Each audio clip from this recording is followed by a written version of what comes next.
So, hello everyone, welcome back.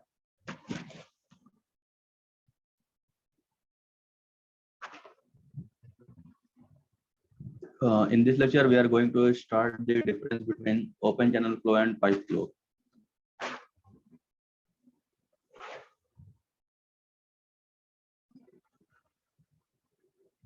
So, आप heading डाल लीजिए difference between open channel flow and pipe flow.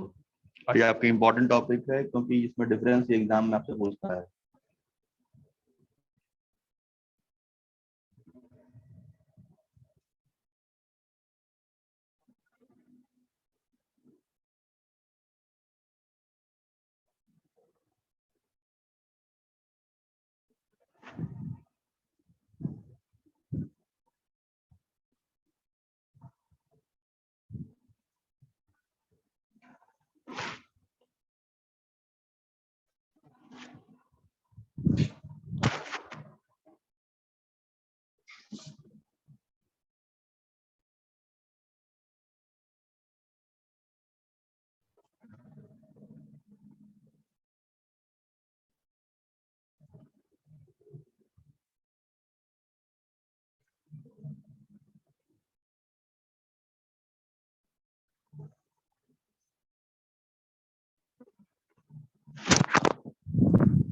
I think आपके topic हो गए होंगे ओपन चैनल फ्लो के। ठीक है, तो एक काम आप लोग ये करिए कि अब तक इस डायग्राम को आप ड्रॉ कर लीजिए। ठीक है, जो लेफ्ट हैंड साइड में वो पाइप फ्लो है, राइट हैंड साइड में आपको ओपन चैनल फ्लो है। तो इस डायग्राम को ड्रॉ करिए, फिर मैं एक्सप्लेन कर रहा हूँ उसको भी।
तो आई थिंक ये बन गया होगा।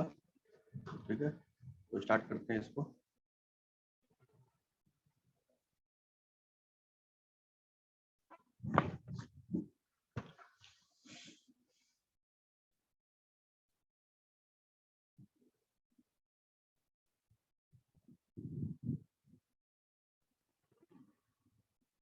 तो इधर आपका पाइप फ्लो दिखाया गया है और इधर आपका ओपन चैनल फ्लो।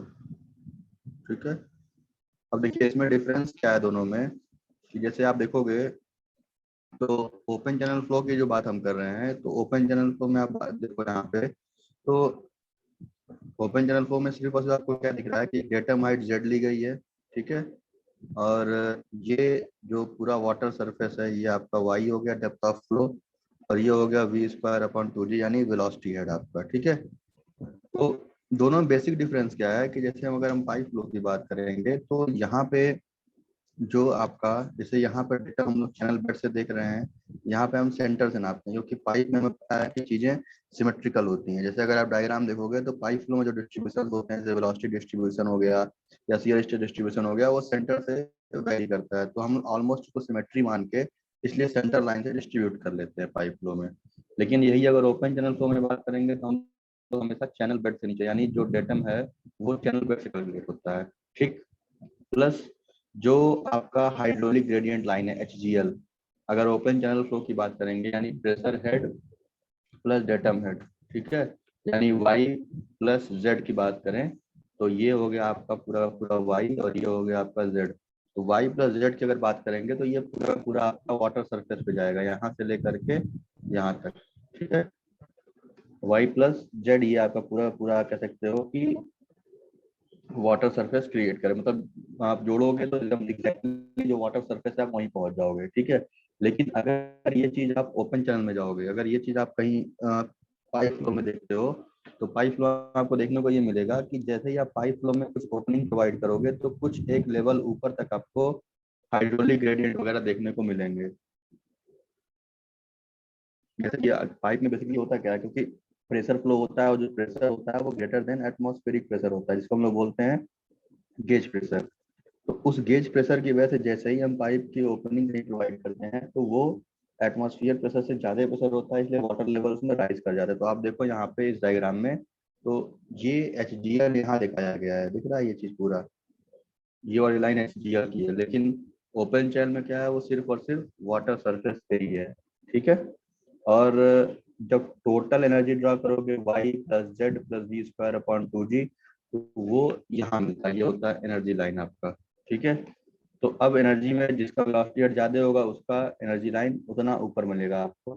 तो जो समेशन हम देखते हैं एनर्जी लाइन का कि Y plus z plus we square upon 2g, तो ओपन चैनल में क्या होता है कि Y plus z plus we square upon 2g इसमें भी होता है, और पाइप फ्लो में Y plus z plus we square upon 2g होता है। लेकिन वहाँ पे जो Y होता है, हमको पता है कि Y is equal to P by rho g, जो हम लोग पढ़ते हैं P equal to rho g h से। तो यहाँ रो जी वाई की बात कर लें अगर, तो इसीलिए वहाँ पे पाइप में हम लोग प्रेशर वो लेते हैं स्पेसिफिक वेट, यानी P बाई रो जी लेके चलते हैं, और यही चीज जब ओपन चैनल में आता है तो हम लोग वाई ले लेते हैं।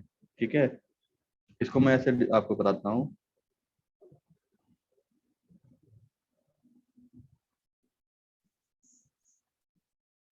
जैसे कि अगर हम पाइप पर बात कर रहे हैं तो हम उसको कंप्रेस करते हैं विस्कोसिटी फोर्स को, तो हमें कंप्रेसिबिलिटी देखना होता है, तो उस समय हमें प्रेशर और डेंसिटी को लेकर चलना होगा, जिसको हम लोग बोलते हैं ये एच होता है P बाई रो जी। ठीक है वही चीज। ठीक है, तो प्रेशर अपॉन स्पेसिफिक वेट कर देंगे तो ये हम लोग पाइप फ्लो में लेके चलते हैं, और इसी चीज को जब हम ओपन कर देंगे एच हो जाएगा, तो ये आपका हो जाएगा ओपन चैनल फ्लो की बात हो जाएगी। जो ये एच है इसको नॉर्मली हम लोग वाई ले लेते हैं। ठीक है, ओपन चैनल्स में तो वही चीज है, या तो आप कह लो कि P बाई रो जी कह लो या वाई कह लो, लेकिन जब ओपन चैनल की बात आएगी तो P बाई रो जी नहीं लिया जाता है, हम लोग हमेशा उसमें वाई लेकर के चलते हैं। ठीक, तो ये जो आपका P बाई रो जी है ये आपका पाइप फ्लो कैलकुलेट होता है, ओपन चैनल फ्लो में हम वाई लेके चलते हैं, दोनों का मतलब एक ही है। ठीक है,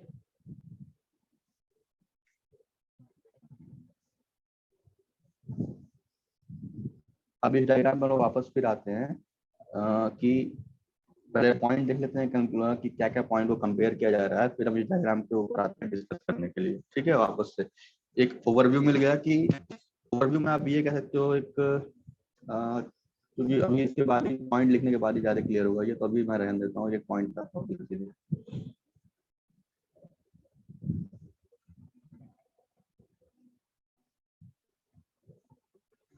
जैसे देखिए सबसे पहला पॉइंट कह रहा है आपका कॉज ऑफ फ्लो क्या होगा। मतलब कहने का मेरा ये है कि जो आपका बेसिकली कह रहे हो कि ओपन चैनल फ्लो है उसका मेन कॉज क्या होगा। तो हमने ये भी पहले बताया था आप लोगों को लेक्चर 1 में, जो कि आपका इंट्रोडक्शन रहा होगा, तो वहां पे हमने बताया था इस चीज को कि ओपन चैनल को हम कहीं भी प्रेशराइज फ्लो नहीं करते हैं। नॉर्मली वो फ्लो होता है जो ओपन टू एटमॉस्फेयर यानी अंडर एटमॉस्फेरिक प्रेशर फ्लो करता है, यानी इसमें किसी भी तरीके का आपके पास कह सकते हो कि कोई वैसा फोर्स नहीं होता है जिसको हम आर्टिफिशियली जनरेट करते हैं। तो ये normally under the action of gravity होता है, और ये कैसे क्रिएट होता है due to the provision of slope. हम लोग ओपन चैनल्स में क्या करते हैं कि कोई ना कोई एक स्लोप प्रोवाइड करते हैं, मतलब उस चैनल को किसी एक एंगल पे इंक्लाइन कर देंगे। ठीक है, जैसे रिवर्स हो गए, कैनाल हो गए, या ड्रेनेज सिस्टम या सीवर लाइंस हो गए, इन सबको क्या होता है कि किसी एक स्लोप पे लेआउट कर देते हैं, मतलब हल्का सा ऐसे इंक्लाइन कर देंगे। तो इंक्लिनेशन की वजह से क्या होगा कि जो इसका डब्ल्यू साइन थीटा कंपोनेंट है वो नीचे की ओर जाएगा इसको लेकर खींचते हुए। ठीक है, और इसको नीचे की ओर ले जाएगा, तो उसकी वजह से जो डब्ल्यू साइन थीटा आपका है वो इसको नीचे की ओर ले जाएगा due to the action of gravity. और यही चीज इसको पाइप फ्लो से डिफरेंशिएट करती है कि जो ओपन चैनल फ्लो है वो हमेशा ही ओपन एटमॉस्फेयर होता है, under the action of gravity होता है। ठीक है, अब जी कैसे रहेगा, क्योंकि जी हमेशा इसको नीचे खींच रहा होता है, डाउनवर्ड की ओर। तो यही स्लोप की वजह से जी इफेक्टिव हो जाता है और वो उस पूरे वेट कंपोनेंट को नीचे खींचना शुरू करता है। एग्जाम्पल के तौर पे आप देखो कि कोई भी नदी होगी अगर, तो वो कभी भी आप कह सकते हो कि डायरेक्ट आपका किसी कह सकते हो कि पहाड़ मतलब नीचे से ऊपर नहीं जा रहा हो। आप देखोगे कि पहाड़ से होते हुए नीचे समुद्र में जाके मिल जाता है, तो उसका मतलब क्या होता है कि एक उसको नेचुरल स्लोप मिलता है माउंटेन से, उसके थ्रू होते हुए प्लेन एरिया में पहुंचता है, और उसके थ्रू होते हुए फिर वो चला जाता है नीचे समुद्र में मिल जाता है। कभी भी ओपन चैनल फ्लो डाउनवर्ड से अपवर्ड नहीं होता है। जैसे पाइप में क्या है कि हम पाइप फ्लो को किसी भी एंगल पे, किसी डायरेक्शन में, किसी भी कह सकते हो प्लेन में या किसी भी फेज में उसको सप्लाई दे सकते हैं। लेकिन ओपन चैनल की रिक्वायरमेंट क्या होती है कि वो हमेशा अपवर्ड से डाउनवर्ड की ओर ही आएगा, मतलब कि उसको एक नेचुरल स्लोप चाहिए कि यहाँ पे अगर एक रिजर्वायर है तो यहाँ से इसको नीचे ही आना होगा, ये यहाँ से ऊपर नहीं जा पाएगा। ठीक है, जबकि पाइप फ्लो में एडवांटेज होता है। अब ये क्यों होता है, क्योंकि पाइप फ्लो में हम प्रेशर लगाते हैं, जैसे कि आप कह सकते हो कि गेज प्रेशर जो होता है उसकी वजह से हम लोग इसमें फ्लो कराना शुरू करते हैं।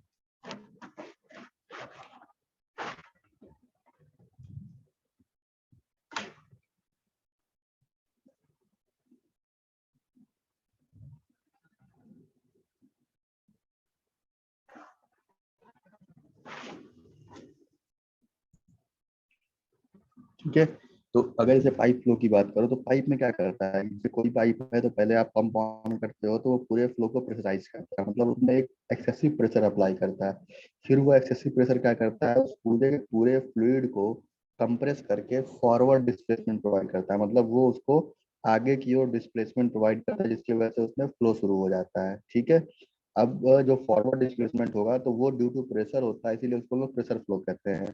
अब क्योंकि प्रेशर है तो उसको किसी एल्टीट्यूड से मतलब नहीं है, मतलब कि अपवर्ड से नीचे आ रहा है, डाउनवर्ड आ रहा है, डाउनवर्ड से अपवर्ड जा रहा है। आप देखो, आप घर में जो पंप लगे होंगे, आप मोटर ऑन करते होगे तो पानी नीचे से ऊपर पहुंच जाता है। ठीक है, तो उसमें और कुछ नहीं होता है कि वो सिंपल एक प्रेशराइज फ्लो होता है जो क्या करता है, हाई प्रेशर से लो प्रेशर की ओर फ्लो कराता है। जनरली जो पाइप फ्लो होता है उसमें क्या होता है कि मोटर जो है वो पंप को रोटेशनल एनर्जी प्रोवाइड करता है, पंप उसको प्रेशर क्रिएट करता है, और वो प्रेशर जो होता है वहाँ पे हाई होता है, और आगे की ओर जो पाइप हमारा टंकी में जाके ओवर टैंक में मिला होता है वो मतलब एक तरीके से नॉर्मल एटमॉस्फेरिक प्रेशर पे होता है, तो वहाँ का प्रेशर इस पंप के प्रेशर से कम होता है, इसीलिए पंप से पानी वहाँ आराम से पहुंच जाता है। तो पाइप फ्लो में कंडीशन क्या होती है कि हमेशा हाई प्रेशर से लो प्रेशर की ओर फ्लो होगा, और ओपन चैनल में क्या होता है कि हाई एल्टीट्यूड से लो एल्टीट्यूड की ओर फ्लो होता है। ठीक है, मतलब हाई लेवल से लो लेवल का एक तरीके से आप फ्लो कह सकते हो। दोनों में क्या होगा कि हाई से लो होना है, बस डिफरेंस क्या है कि एक में हाई एल्टीट्यूड यानी हायर पॉइंट से लेके लोअर एलिवेशन तक आता है, और दूसरे में क्या है कि हायर प्रेशर से लेके लोअर प्रेशर की ओर फ्लो करता है। ठीक है, ये आपका पहला पॉइंट था, तो इसको नोट कर लीजिए पहला पॉइंट। ठीक है, एक टेबल ड्रॉ करिए जो आपको स्क्रीन पे दिख रहा है उस तरीके से, serial number, point, open channel flow and pipe flow. ये टेबल ड्रॉ करिए और इस पे क्या करिए कि इन पॉइंट्स को लिख करके पहला पॉइंट डालिएगा उसमें कॉज ऑफ फ्लो। पहले ड्रॉ करिए टेबल को।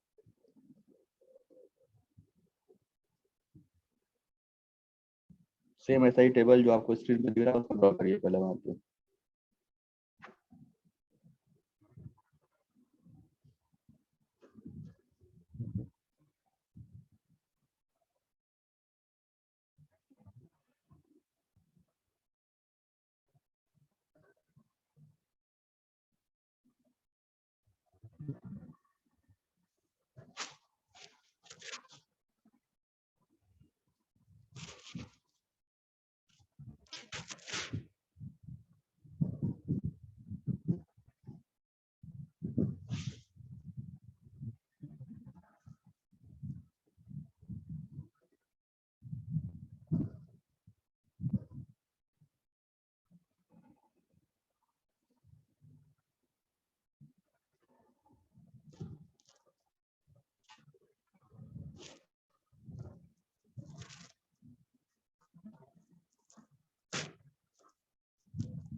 तो पहले पॉइंट में अगर आपको कुछ बढ़ाना हो तो आप लिख सकते हैं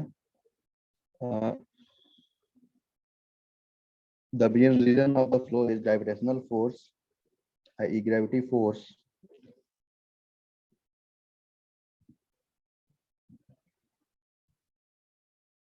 and this flow is open to atmosphere, and this flow is open to atmosphere, which means that the water surface will be directly in touch of the atmosphere or in contact with air. The free surface will always be contact with air, whereas in pipe flow there is no free surface present.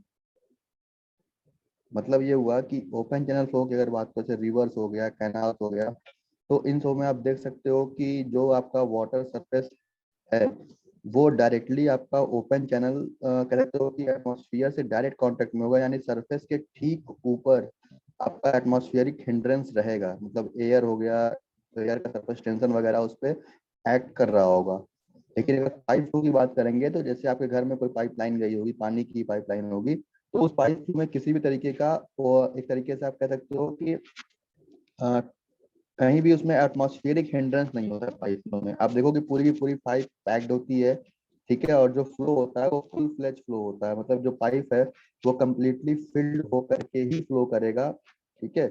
कभी ऐसा नहीं होगा कि pipe आपका half filled होकर flow करेगा। अगर कोई भी पाइपलाइन में हाफ फिल्ड फ्लो हो रहा हो तो उसको हम पाइप फ्लो नहीं कहेंगे, क्योंकि होता क्या है एक्चुअली, जैसे अगर मैं थोड़ा आपको एक्सप्लेन करूँ आप लोगों को, तो जैसे आप मानो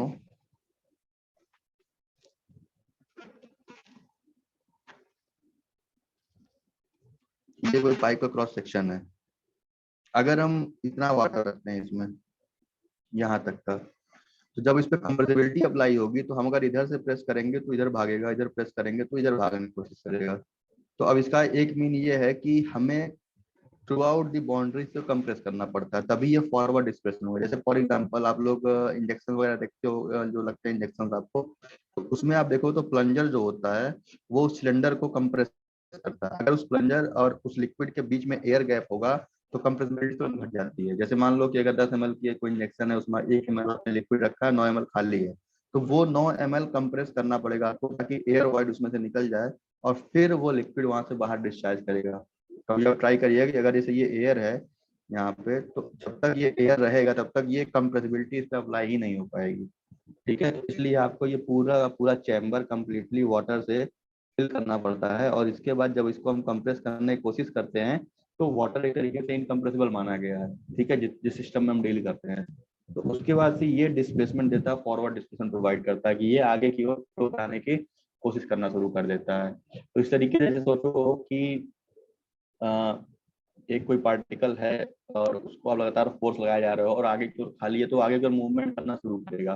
तो इस सिस्टम में हम कहते हैं कि इसको हम प्रेशर फ्लो इसलिए कहते हैं क्योंकि ये जो प्रेशर होगा ये एटमॉस्फेयर से ज्यादा लगाना पड़ता है तभी इसमें फ्लो होता है, ठीक है। तो इसलिए जो पाइप फ्लो होता है वो अंडर गेज प्रेशर होता है। तो ये पॉइंट भी आप वहां लिख लीजिएगा पहले पॉइंट में, ठीक है। जो ये पाइप फ्लो है यहाँ पे लिखा है ना, under the eight the expense of hydraulic pressure, तो यहाँ बढ़ा सकते हो कि ड्यू टू गेज प्रेशर, भी आप ये पॉइंट भी इसमें लिख सकते हो इसमें कि pipe flow will take place at the expense of hydraulic pressure, also known as gauge pressure. Gauge pressure क्या होता है?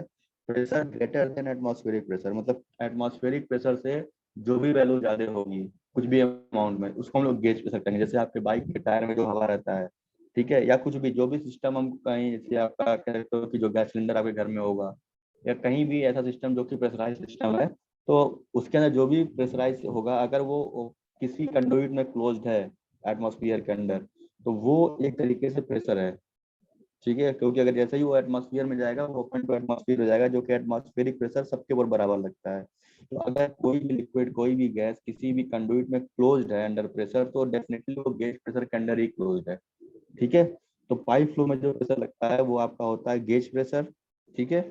और ओपन चैनल में जो प्रेशर होता है वो आपका होता है एटमॉस्फेरिक प्रेशर, ठीक है। तो ये आपका हो गया बेसिकली आपका कॉज ऑफ फ्लो की बात करते हैं। यही सबसे मेन इंपॉर्टेंस है, क्योंकि कोई भी आपसे इंटरव्यू में पूछ सकता है कि मेन रीजन क्या है फ्लो होने का, ठीक है। तो आप ये कहोगे कि ओपन चैनल जो होते हैं वो हमेशा ही ओपन टू एटमॉस्फेयर होते हैं और उनका जो सरफेस प्रेशर होता है वो एटमॉस्फेरिक प्रेशर होता है। और एटमॉस्फेरिक प्रेशर क्या है कि हर जगह से मैं तो फ्लो कराने के लिए आपको लेवल डिफरेंस देना पड़ता है, मतलब कि हाई एल्टीट्यूड से लो एल्टीट्यूड की ओर आपको कुछ पॉइंट्स देने पड़ेंगे।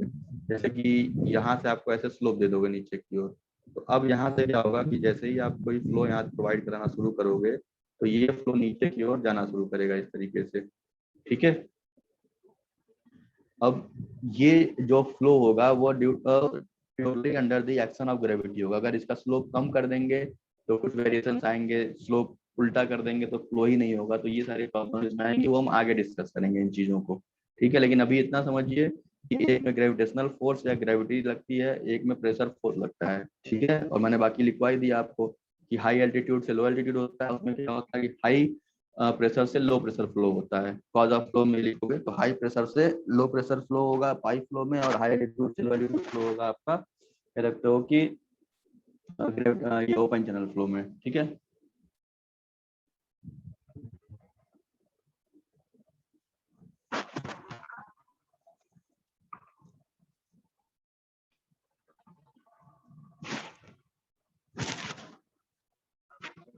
अब आते हैं दूसरे पॉइंट पे, जो कि आपका है ज्योमेट्री ऑफ क्रॉस सेक्शन। मतलब ओपन चैनल फ्लो और पाइप फ्लो का ज्योमेट्रिकल शेप क्या हो सकता है, मतलब जो क्रॉस सेक्शन है वो किस तरीके का हो सकता है। तो आप खुद सोचिए कि कोई भी पाइप आप देखे हो तो किस तरह की पाइप देखे हो, रेक्टेंगुलर, ट्रायंगुलर, ट्रेपेजॉइडल या सर्कुलर।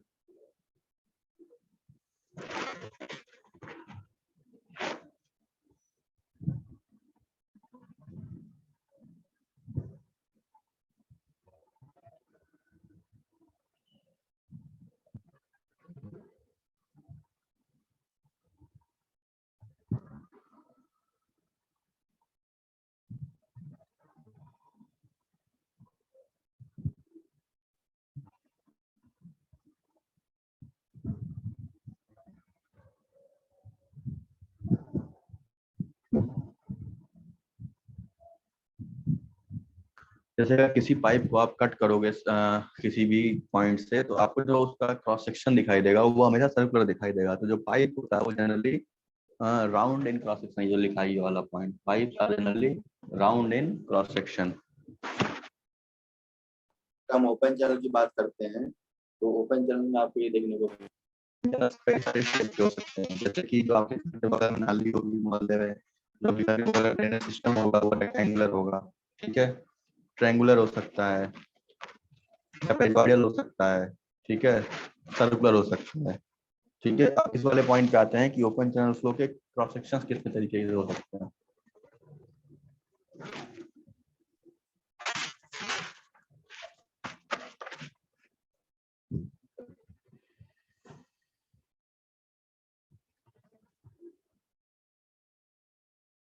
देखिए, तो ओपन चैनल जैसा अगर देखो तो ड्रेनेज सिस्टम ऐसे भी हो सकता है आपका रेक्टेंगुलर, ये आपका हो गया ट्रायंगुलर। ठीक है, थोड़ा छोटा बनाते हैं, ये हो गया आपका रेक्टेंगुलर, ये हो गया आपका ट्रायंगुलर, ये हो गया आपका ट्रेपेजॉइडल। रेक्टेंगुलर, ट्रायंगुलर और ये आपका ट्रेपेजॉइडल, और एक आपका सर्कुलर। ये अभी मैं आता हूँ सर्कुलर वाले पे, बाद में आता हूँ।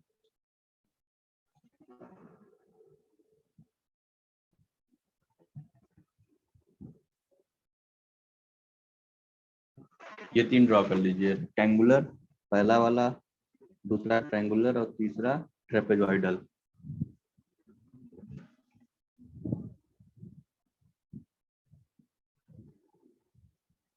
ट्रेपेजॉइडल, ठीक है, TRAPEZOIDAL, ट्रेपेजॉइडल। तो इस शेप के आपको, आप जनरली देखे होगे कोई भी ड्रेनेज सिस्टम, कोई नहर, तो जनरली कैनाल्स आप इस शेप में देखे होगे। जो भी कैनाल्स अपने लाइफ में आप लोग देखे होगे नहर, वो इस शेप में।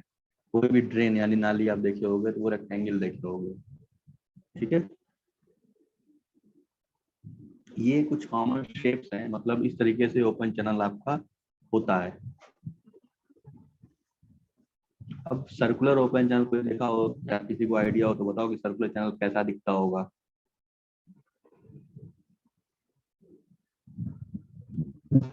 अगर हम सर्कुलर की बात करें तो सर्कुलर चैनल अगर कोई भी देखा हो तो उसको कोई आइडिया हो अगर, तो सोचो उसको उस चीज को। तो लेकिन जैसे मैं अगर बताना चाहूँ तो जो भी आपकी सीवर लाइंस होती हैं, ठीक है, जैसे कैनाल, ड्रेनेज सिस्टम, रिवर वगैरह तो नहीं होते हैं। रिवर जनरली आपका ट्रेपेजॉइडल होता है, और ड्रेनेज सिस्टम आपका रेक्टेंगुलर होता है। तो अगर हम लोग सर्कुलर पे आते हैं, तो सर्कुलर वाले की पॉइंट की अगर बात की जाए तो उसमें आप कह सकते हो कि जो सीवर लाइन होती है शहर की, ठीक है, अब मैं उसके ऊपर आता हूँ।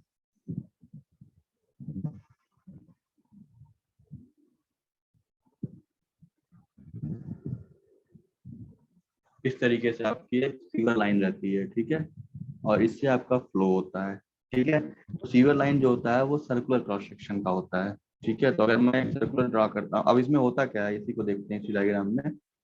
तो इसमें क्या होता है कि कभी भी सीवर लाइन कंप्लीटली फिल्ड नहीं होती। कभी आप मूवी वगैरह में या सीवर लाइन को देखे होगे तो वो कभी भी कंप्लीटली फिल्ड होकर फ्लो नहीं करता है। मतलब कि जो वाटर लेवल आपका होगा इसमें, जो भी वाटर लेवल आपका होगा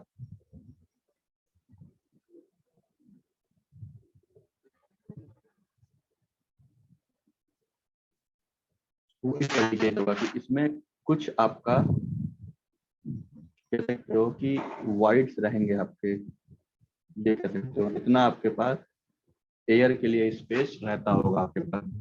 तो इसमें बेसिकली आप कह सकते हो कि जो आपका वाटर सरफेस होगा वो कहीं ना कहीं एयर के कांटेक्ट में होगा, और जो सीवर लाइन लेआउट होता है वो हमेशा किसी एक एंगल पे लेआउट होता है, ठीक है। मतलब कभी भी सीवर लाइन को आप ये देखोगे कि अपवर्ड्स डाउनवर्ड से अपवर्ड जा रहा होगा, वो सेंटर ऑफ द सिटी से लेकर के कहीं डाउनवर्ड एक तरीके से लेके जाते हैं। मतलब जहाँ उसका इनपुट होगा या इनटेक होगा वो हायर लेवल पे होगा, और आउटलेट जो होगा वो लोअर लेवल पे होगा। जैसे आप देखो मैंने ये जो डायग्राम बनाया है इसमें आप देखो तो यहाँ पे आपको कोई थीटा मिल जाएगा, स्लो पे एंगल आपको मिल जाएगा। तो सीवर लाइंस हमेशा ही किसी एक एंगल को, क्योंकि सीवर लाइन में भी फ्लो जो होता है वो हमेशा under the atmospheric pressure he flow होता है, उसमें हम लोग कहीं उसको प्रेशराइज नहीं करते हैं, ठीक है।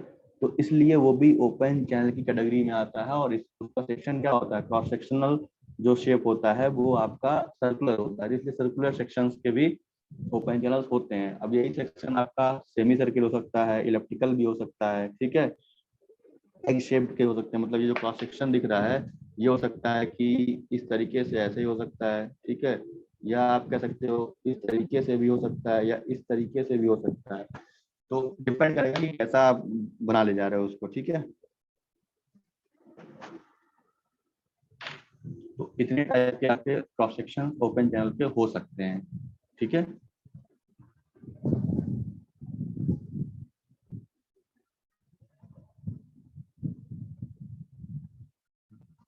अब आते हैं थर्ड पॉइंट पे जो आपका है सरफेस रफनेस, जो कि है द हाइड्रोलिक रफनेस का मतलब जैसे कि सरफेस रफनेस यानी कितना रफ सरफेस है। तो जो हाइड्रोलिक रफनेस है वो कह रहा है कि varies with the depth of flow. अगर इस वाले पॉइंट को देखो यहाँ पे कह रहा है the hydraulic roughness varies with the depth of flow. मतलब क्या हुआ कि जैसे अगर मैं इसको थोड़ा सा बताता हूँ आप लोगों को, पाइप में क्या कह रहा है कि पाइप फ्लो में कह रहा है कि coefficient depend upon the material of the pipe. ये पहले क्लियर कर लो, ये उसके बाद ओपन चैनल में आते हैं कैसे वेरी करता है। पाइप फ्लो की बात करेंगे तो जिस मटेरियल का पाइप होगा, जैसे प्लास्टिक या पीवीसी है, जीआई पाइप है, ठीक है, स्टील पाइप है, जो भी है, तो उसका जो रफनेस कोफिशिएंट होगा उसके ऊपर उसका रफनेस डिपेंड करेगा। मतलब कि वो सरफेस कितना रफ होगा वो मटेरियल के ऊपर, कि कास्ट आयरन है, माइल्ड स्टील है आपका, ठीक है, या पीवीसी पाइप है, ठीक है, या जीआई स्टील है, तो जो भी है वो टोटल डिपेंड करेगा कि मटेरियल किस तरीके का वहां पे है, उसके ऊपर वो डिपेंड करेगा टोटली आपका, ठीक है। Roughness depends upon the material of the pipe. अगर हम सरफेस रफनेस की बात करेंगे तो जो सरफेस रफनेस होगा वो आपका कह सकते हो एक तरीके से हाइड्रोलिक रफनेस होता है, जो कि डेप्थ ऑफ फ्लो के साथ वेरी करता है। ये ओपन चैनल की बात कर रहे हैं। पाइप में तो सिंपल हो गया कि जिस मटेरियल की पाइप है उस मटेरियल का रफनेस होगा आपके पास। लेकिन जब हम ओपन चैनल की बात करेंगे तो वो हमेशा ही जो हाइड्रोलिक रफनेस होगा डेप्थ ऑफ फ्लो से वेरी करेगा। इस वाले पॉइंट को अगर देखा जाए तो देखिए, इस वाले पॉइंट की अगर हम बात करें तो मान लो आपका ये एक कोई रिवर का लेते हैं। रिवर जनरली आपको ऐसे दिखाई देती होगी,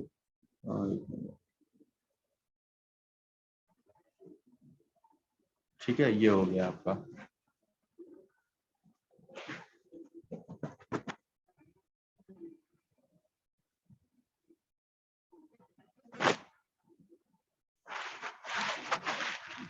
तो अगर हम लोग ट्रेपेजोइडल चैनल्स की बात करें, मान लो कोई रिवर है, ठीक है, तो इसमें क्या होगा कि मान लेते हैं इसमें अभी आपका यहाँ तक आपका डेप्थ ऑफ फ्लो है। अगर मान लेते हैं इसको हम लोग ये आपका वाई हो गया जो कि आपका है डेप्थ ऑफ फ्लो, ठीक है। तो डेप्थ ऑफ फ्लो आपका ये है अगर वाई आपका है। तो अब इसमें अगर बात करते हैं हम लोग तो देखो जैसे जैसे वाई बढ़ेगा वैसे वैसे कॉन्टेक्ट एरिया बढ़ते जाएगा। कॉन्टेक्ट एरिया का मतलब क्या हो गया कि अभी देखो कॉन्टेक्ट एरिया इसका कहाँ पे है, ये वाला आपका कॉन्टेक्ट एरिया, ये जो एरिया दिख रहा है ये पूरा सरफेस, कि इतने सरफेस कॉन्टेक्ट में ये पानी अभी है आपका। अगर वाई यहाँ लेके आते हैं तो ये एरिया बढ़ जाएगा आपका। ठीक है, तो ये पूरा, और होता क्या है रिवर्स वगैरह में, यहाँ पर आप देखोगे पेड़ पौधे घास वगैरह जमी रहती है, यहाँ नीचे तो केवल मिट्टी रहती है, लेकिन इस वाले एरिया में देखोगे घास फूस या पेड़ पौधे जमे रहते हैं, तो वेजिटेशन का इफेक्ट ज्यादा रहता है इसके ऊपर और ये बेड के ऊपर। तो जैसे जैसे डेप्थ ऑफ फ्लो बढ़ाते जाओगे वैसे वैसे कह सकते हो कि कांटेक्ट सरफेस भी आपका बढ़ते जाता है। तो जब कांटेक्ट सरफेस बढ़ेगा तो कांटेक्ट एरिया बढ़ रहा होगा, कांटेक्ट एरिया बढ़ेगा तो जो रफनेस होगा वो भी उसका बढ़ते जाएगा। इसीलिए कह रहा है कि hydraulic roughness varies with the depth of flow, यानी जैसे डेप्थ ऑफ फ्लो बढ़ती जाएगी वैसे वैसे आपका रफनेस भी बढ़ते जाएगा। ठीक है,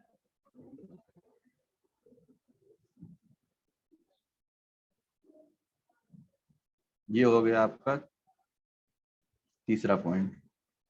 ठीक है, चौथे पॉइंट पे आते हैं जो आपका है पीजोमेट्रिक हेड। ठीक है, पीजोमेट्रिक हेड जो मैंने बताया कि पीजोमेट्रिक हेड होता क्या है आपका, सिंपल जो HGL होता है यानी Z+Y। तो Z+Y यानी datum head plus depth of flow. तो ओपन चैनल फ्लो में हम यही लेके चलते हैं कि जो चैनल है वो किसी रेफरेंस पॉइंट से कितना ऊपर है, प्लस उस चैनल में वाटर लेवल कितना है। ठीक है,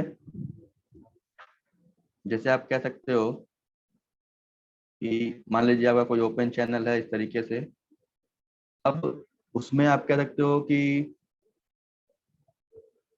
ये बेस लाइन से कितना ऊपर है, ये हो गया Z, और इसमें डेप्थ ऑफ फ्लो यानी अगर पानी इतना है तो ये हो गया Y। तो यही दो काउंट होगा हमारा इसमें, जो पैरामीटर निकल के आएगा पीजोमेट्रिक एट Z+Y निकल के आता है कि किसी रेफरेंस पॉइंट से वह चैनल का ऊंचाई कितना है, प्लस उसका ये आपका वाटर सरफेस है, ये आपका बेड ऑफ चैनल है। तो ये दोनों मिला देंगे तो ये आपका पीजोमेट्रिक हेड निकल के आ जाएगा आपका। ठीक है, और इसके बाद जब पाइप में आएंगे तो वही Z+Y जो मैंने बताया था कि ओपन चैनल में हम डेप्थ ऑफ फ्लो Y लेते हैं, जबकि पाइप फ्लो में हम P/ρg लेते हैं। दोनों का मतलब एक ही होता है कि Y is equal to P/ρg होता है, लेकिन ओपन चैनल में केवल Y से मतलब होता है, इसलिए Y लेके चलते हैं। और पाइप फ्लो में हमें आपका प्रेशर प्लस ρ/g दोनों का मतलब होता है, इसलिए इसमें P/ρg लेके चलते हैं। ठीक है, तो ओपन चैनल में जो HGL यानी Z+Y को जब ज्वाइन करते हैं तो एक एनर्जी लाइन मिलती है जिसको हम बोलते हैं हाइड्रोलिक ग्रेडियंट लाइन। तो वो वाटर सरफेस से कोइंसाइड कर जाता है। लेकिन यही चीज अगर हम लोग पाइप फ्लो में करते हैं तो ये कुछ ऊपर जाता है, क्योंकि प्रेशर होता है, जैसे ही प्रेशर को आप एटमॉस्फेयर से कांटेक्ट में लाओगे तो वाटर सरफेस कुछ ऊपर भाग जाएगा थोड़ा सा आपका। तो उसकी वजह से Z+P/ρg जो होगा वो थोड़ा और भी राइज कर जाता है। तो हमेशा HGL जो होगा पाइप फ्लो में वाटर सरफेस से कोइंसाइड नहीं करता है, वो ऊपर चला जाता है। ठीक है, और पाइप फ्लो में हमेशा वाटर सरफेस से कोइंसाइड कर जाता है, क्योंकि Z+Y के अलावा कोई प्रेशर तो है नहीं, तो पानी का लेवल वही वाई पे रुक जाता है। और फिर पाइप में क्या हुआ कि जैसे ही आप ओपन कर दिए उसको एटमॉस्फेयर में, जैसे कोई पाइप को अगर आप ब्रेक कर दो, ओपन कर दो, तो पानी ऊपर फिर देता है उठा करके वो। तो वो कितना ऊपर जा रहा है वही HGL शो करता है कि उस प्रेशर से पानी इतना ऊपर चला जा रहा है। जैसे कोई पाइप में लीकेज होती है, देखते हो ना, पानी बाहर निकलता है प्रेशर से, तो उस जिस लेवल तक वो पहुंचता है वही उसका HGL शो करता है, हाइड्रोलिक ग्रेडियंट लाइन। ये भी आगे मैं जब पढ़ाऊंगा तो इसको और डिटेल में बताऊंगा आप लोगों को। ठीक है, इसके बाद आपका पांचवा पॉइंट है वेलोसिटी डिस्ट्रीब्यूशन। कि जो वेलोसिटी डिस्ट्रीब्यूशन जैसे आप लोगों ने पढ़ा था पाइप फ्लो में, उसमें क्या था कि पाइप फ्लो में आप देखो तो ये आपकी पाइप थी, तो इसमें जो वेलोसिटी डिस्ट्रीब्यूशन था वो कुछ इस तरीके से बना हुआ था, पैराबोलिक था और इस तरीके से था। तो सेंटर में यहाँ आपका वी मैक्स मिल रहा था, क्योंकि सेंटर क्या था कि सेंटर जो पॉइंट था वो D/2 पे था। ये दूरी निकालो तो पाइप में क्या था D/2 पे। अगर हम इसको ड्रॉ करें तो पाइप फ्लो में जैसे ये आपका एक पाइप था और ये पूरी वैल्यू आपकी डी थी, तो अगर इसको हम ड्रॉ करें तो जो डिस्ट्रीब्यूशन निकल के आया था हमारा वो ऐसे निकल के आया था इस तरीके से। तो इसमें जो ये वी मैक्स था वो कहाँ निकल के आ रहा था, वो आपका P/2 पे निकल के आ रहा था, जो मैक्सिमम दूरी थी दोनों साइड की बाउंड्रीज से। अगर इससे थोड़ा भी नीचे जाएंगे तो इसके नजदीक हो जाएंगे, इसके ऊपर जाएंगे तो इससे नजदीक हो जाएंगे। तो maximum distance from the boundary था वो D/2 निकल के आ रहा था, इसलिए हमारा वी मैक्स हमेशा D/2 पे आ रहा था। ठीक है, और यही चीज जब हम आते हैं अपना ओपन चैनल में तो ये सरफेस से थोड़ा नीचे मिलता है हमको। ठीक है, जैसे अगर ओपन चैनल की बात करेंगे तो जो मैक्सिमम वेलोसिटी आपकी डिस्ट्रीब्यूशन मिलती है वो, जैसे आप मान लो कि ये आपका कोई ओपन चैनल है इस तरीके से,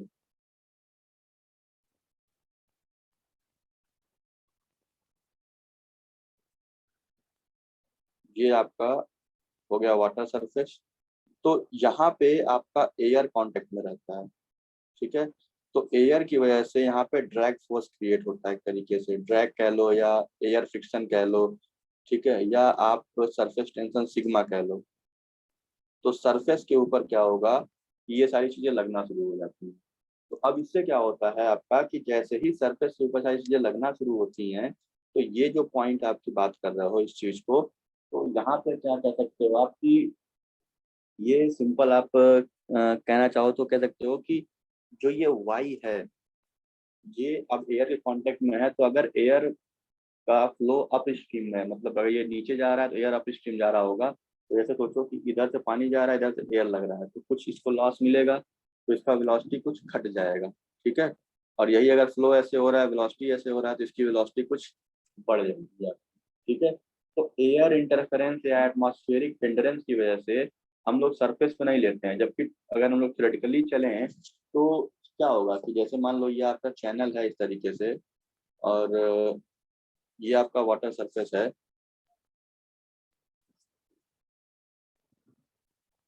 ये आपका वाटर सरफेस है। तो इस चैनल से जितना दूर जा रहा है वो तो वाई ही है, तो जो वी मैक्स मिलना होगा टेक्निकली तो वो थ्योरेटिकली वाई पे मिलना चाहिए, लेकिन वो कुछ दूरी नीचे मिलता है जो कि 0.15 वाई या 0.05 वाई के बीच में होता है, ठीक है। तो मतलब जैसे अगर 10 मीटर का डिफरेंस होगा तो 0.15 वाई की बात करेंगे, तो यानी 1.5 मीटर नीचे आ जाएंगे हम लोग। तो उस रेंज तक हमको मैक्सिमम वेलोसिटी मिलती है, क्योंकि उस लेवल तक उसका एटमॉस्फेरिक हिंड्रेंस नहीं होता है। एटमॉस्फेरिक हिंड्रेंस अगर आप जानना चाहो, कोई नदी देखे होगे तो उसमें नदी के सरफेस देखो पानी इस तरह से घूमते रहता है, भंवर बन करके, वर्फ बना करके छोटा छोटा।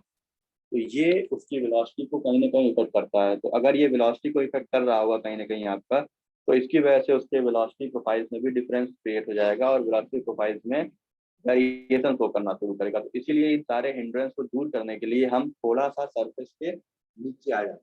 मतलब कह सकते हो कि जो आपका ओपन चैनल दिया गया है, कह सकते हो कि जैसे कि आपका जो ओपन चैनल सरफेस है, उससे थोड़ा सा हम लोग और नीचे आएंगे ताकि वो जो हिंड्रेंस है वो पूरी तरीके से खत्म हो जाए।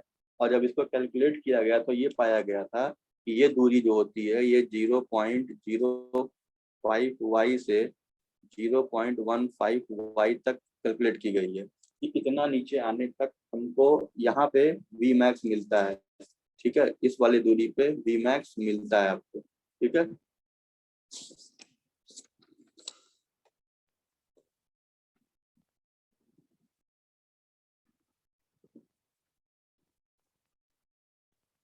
और यही रीजन है आपका, तो इसमें जो कहता है ना, ये पॉइंट लिखा हुआ है, the maximum velocity of at little distance below the water surface, the shape of velocity profile is depend upon the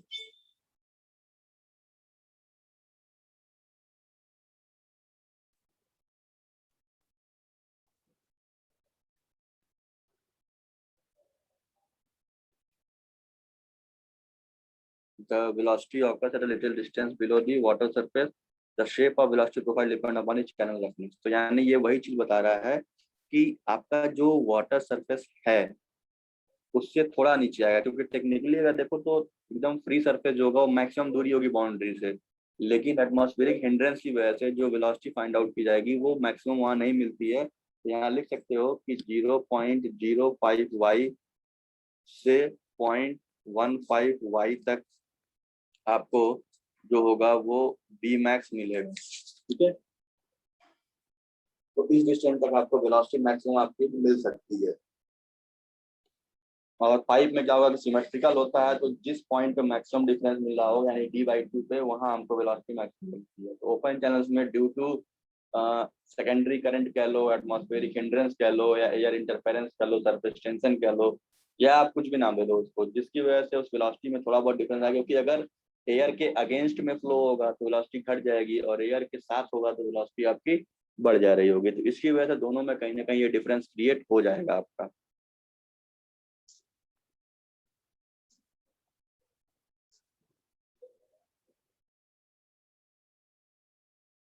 ये सारे पॉइंट्स से शायद आपने नोट नहीं किया था, तो इसको आप नोट कर लीजिए। Geometry of cross section, surface roughness, ठीक है, ये सारी चीजें।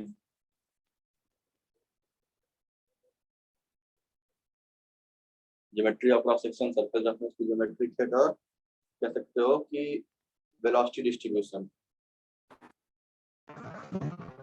तो इन सारों को आप कैलकुलेट कर लोगे तो इसकी वजह से आप कह सकते हो ये लिखो पहले, ठीक है। फिर डायग्राम पे जो डायग्राम मैंने बनवाया उसको समझने में इजी हो जाएगा आपका, z प्लस वाई कहाँ जा रहा था, सरफेस कहाँ जा रहा था, कब कैसे बन रहा था।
तो अब इसके डायग्राम पे आते हैं कि जो अब डायग्राम आपको समझने में इश्यूज आ रहे थे, अगर उस वाले पॉइंट पे आते हैं तो देखिए ये डायग्राम आपका था, ठीक है। तो देखो ये डेटम था, पाइप में हम सेंटर लाइन से नापते हैं, तो देखो यहाँ से लेके यहाँ तक का हाइट जेड हो गया। जब इस पाइप में हम एक वर्टिकल ट्यूब इंसर्ट करेंगे जो कि ओपन टू एटमॉस्फेयर हो, तो इसके प्रेशर की वजह से, जो ये गेज प्रेशर होगा, इसकी वजह से वाटर सरफेस इससे कुछ ऊपर राइज कर जाएगा, जो कि पी बाई रो जी। तो जिस लेवल तक जाएगा वो हो जाएगा पी बाई रो जी। तो ये पूरा इसका हो जाता है H G L, that is Z plus P by rho g. और जिस वेलोसिटी से आगे बढ़ेगा, अगर उसका हेड निकालेंगे तो ये हो जाएगा V square upon two g, और इसको हम लोग बोलते हैं energy line, total energy line. तो एक होता है हाइड्रोलिक ग्रेडियंट लाइन जो कि Z plus P by rho g होता है, और एक होता है एनर्जी लाइन जो कि Z plus P by rho g plus we square upon two g होता है। इन तीनों को जोड़ देंगे तो ये आपका निकल के आएगा टोटल एनर्जी लाइन, ठीक है।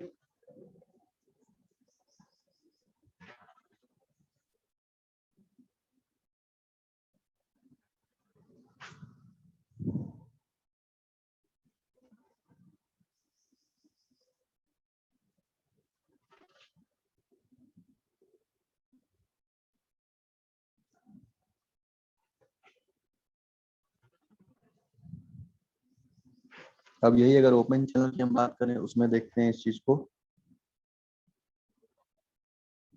तो ओपन चैनल वाले में क्या हो जाएगा, देखो ये हो गया डेटम जिसको हम जेड लिखे हैं, ठीक है। यहाँ से लेके यहाँ तक की दूरी होगी वाई, ये मिस प्रिंटिंग है, ये केवल यहीं तक रहेगा वी स्क्वायर अपॉन टू जी, ठीक है। और ये दूरी हो जाएगी आपकी वाई टू, ठीक है। ये पूरी वाई टू डिस्टेंस रहेगी, ठीक है।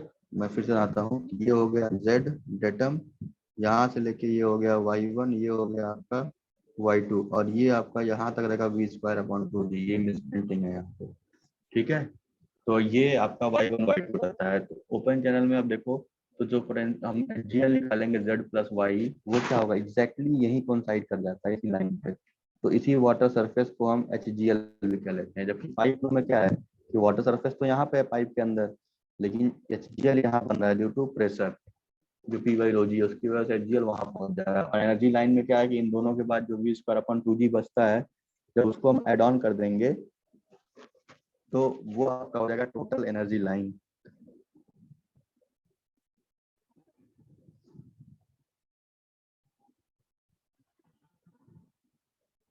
ठीक है।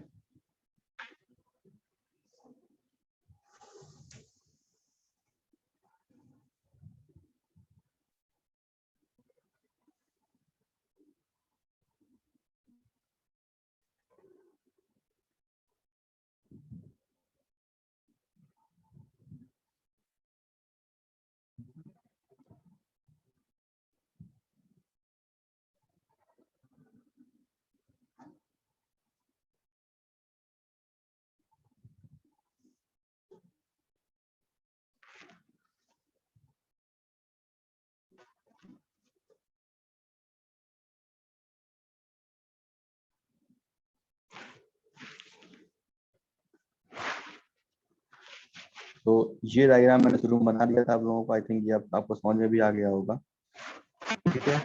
तो ये आपका हो गया difference between open channel flow and pipe flow, ये आपका टॉपिक था।